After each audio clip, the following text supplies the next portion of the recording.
étiez inquiet forcément de la fin de semaine, de la fatigue, des absents. Moi, j'étais surtout inquiet inquiet. Dans l'inconnu par rapport à la semaine avant de la Coupe de France sur la charge de travail qu'on avait eue pour ensuite attaquer un match couperé et les 4 matchs, il y avait Nice d'abord à domicile, puis ensuite les 4 matchs en 6 jours. Mais les gars ont fait preuve de caractère encore aujourd'hui. Je pense que à partir de la moitié du match, on a pris un gros contrôle sur le match à partir de la moitié, même si on a pas mal joué en première, mais je pouvais comprendre certaines choses, mais je nous ai trouvé un peu plus en jambes en troisième. Vous avez senti quand même qu'à un moment, physiquement, ça devenait compliqué, vous disiez que vous étiez en jambes Ouais, c'est toujours pareil, c'est des histoires émotionnelles, des coups de sifflet, des buts refusés, voilà, donc ça fait des décisions des fois, ou des non-décisions font des fois chuter le côté physique, mais c'est avant tout mentalement, parce que les jambes elles sont les mêmes, quoi. Donc voilà, mais les gars ont su rebondir de la meilleure des manières sur l'effet de jeu, quoi. Justement, on t'a vu beaucoup échanger avec les arbitres. C'était une simple clarification de pourquoi le but de Romain était refusé. Ils m'ont expliqué la règle, voilà. Moi, je suis pas persuadé. Alors, si je la connaissais, mais je suis pas persuadé qu'un gars qui est en déséquilibre et qui tombe tape volontairement le palais. Voilà. Maintenant, la règle, c'est la règle. J'ai bien compris. Voilà. Ils t'en ont dit plus, c'est-à-dire que sur le fait qu'il y avait peut-être une intention de mettre le... Oui, c'est en direction du palais, voilà. Ce qu'ils m'en ont dit, je sais même plus, ils m'en ont dit plus par rapport à ça, ça a été très court. Voilà, c'est pas grave, à partir du moment où... c'est pas grave. À partir du moment où ils ont refusé le but, ils te donnent les explications, elles sont comme ça. T'as revu l'image ou pas ? Oui, je les ai vues en direct, les images. Je suis pas persuadé que ça soit fait volontairement, quoi. Il faut le savoir que le palais il est là à ce moment-là quand tu attaques. Voilà, je pense que c'est plus un geste de déséquilibre plutôt qu'un coup de pied volontaire dans le palais, quoi. Compte tenu des absences, il y a eu l'appel aux jeunes aujourd'hui. Ouais. Ils ont eu vraiment du temps de jeu. C'était une volonté, en tout cas, de leur offrir un peu de visibilité. Ouais, ils en ont eu moins que ce que j'aurais souhaité leur en donner. Voilà, maintenant, je pense qu'avec la charge de travail qu'ils ont eu aussi cette semaine, parce qu'ils ont joué jeudi en U20 et hier en D1, il y avait mardi pas pour tous, je crois, peut-être Fabien, ouais. Donc ça ressemble à une semaine étrange de Magnus, mais avec c'est un jeune qui doit gérer, donc c'est un peu plus compliqué. Voilà, donc elle n'est pas simple, c'était pas simple pour eux. Ils ont eu, c'est ce qu'on leur a dit, ce que je leur ai dit tout de suite après, à la fin du premier tiers. Je préfère qu'ils fassent des erreurs en s'engageant que de rester tout compact et tétanisé. Et c'est comme ça que le premier but est venu, c'est-à-dire qu'on est resté regroupés, on observait ce qui se passait plutôt que d'être un peu plus agressif. Donc je leur ai dit, des erreurs vous allez en faire, ça c'est pas très grave, mais par contre vous y allez, quoi. Ça fait partie, c'est la même chose qu'on dit aux autres. Je préfère qu'on essaye et qu'on fasse des erreurs et que derrière on fasse les choses et plutôt que de rien faire, quoi.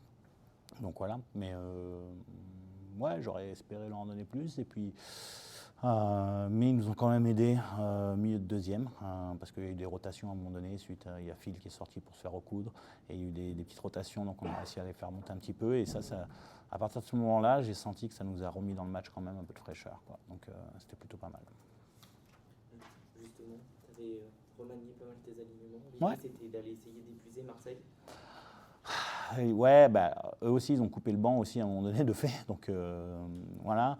Quand tu dis changer les alignements, c'est-à-dire les trios offensifs ou... Oui, le trio Ouais. offensif. C'est plus essayer de voir d'autres choses dans ces situations-là et voir quel trio pourrait fonctionner. Voilà. Et il y avait un truc que je voulais faire depuis longtemps et on a eu l'occasion aujourd'hui de le faire. C'était la ligne Gabo, Gut et Taz. Donc est-ce que c'est quelque chose qui va revenir? J'en sais rien. Voilà. Ce qui est sûr, c'était essayer de trouver des solutions parce que Jordan a fait maintenant 3 matchs au centre. Mais c'est sûr qu'aujourd'hui, il nous manquait clairement encore un joueur de centre pour mieux faire. Tu vois, donc un Nico ou un Kirby aurait pu clairement nous aider, même si je pense qu'aux engagements, à partir de la 3e période, on est sorti vainqueur de la plupart des mises au jeu. Voilà.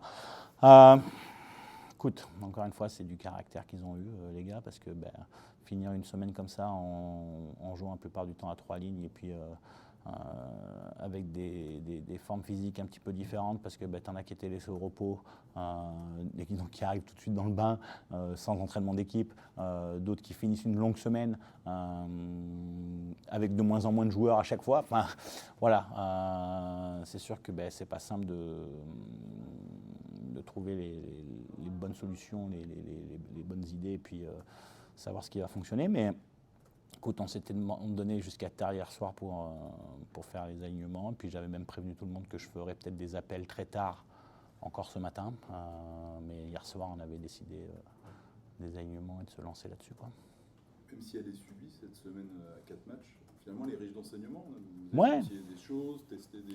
Ouais. Tout à l'heure, tu parlais de comptablement. Moi, c'est pas... Enfin, je suis plus sur comment on va jouer, comment on va faire, comment on va des fois pas avoir le momentum et puis quand même créer du danger, parce que des fois ça arrive. Et on est là-dedans en ce moment avec les différentes choses qui nous arrivent, quoi. Voilà, tout simplement. Donc oui, elle est riche d'enseignements, quoi. Et c'est plus sur la façon de faire et comment les gars se sont comportés dans l'ensemble. Donc on va prendre le temps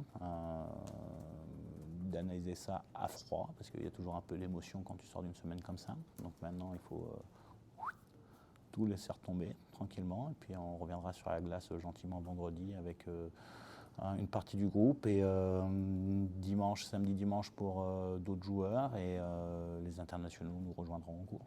D'ici vendredi, c'est off? Ouais, lundi, mardi, mercredi, jeudi, c'est off. À part pour les internationaux. Tu vas à Center Park ou Non, non, pas du tout. Je vais aller à l'Ice Park. pas Ice Park, ouais. Justement, est-ce que tu as eu un petit peu un souvenir de Bordeaux? On a vu que ça a chauffé là, à un moment donné avec le gardien. Est-ce que tu t'es remis dans la situation de l'année dernière et tout de suite calmé tes gars pour pas que ça... Non, parce que c'était le même arbitre. Et oui, il y avait la même une situation. Il y aurait pu avoir plein de points communs, effectivement. Non, j'y ai pas pensé tout de suite, pour être très sincère et très honnête. Voilà. Et effectivement, c'est plus en amont quand tu vois des choses, mais là, sur l'action en elle-même, je pense pas qu'on pouvait dire grand-chose, quoi. Voilà. Mais non, j'y ai pas forcément pensé, quoi.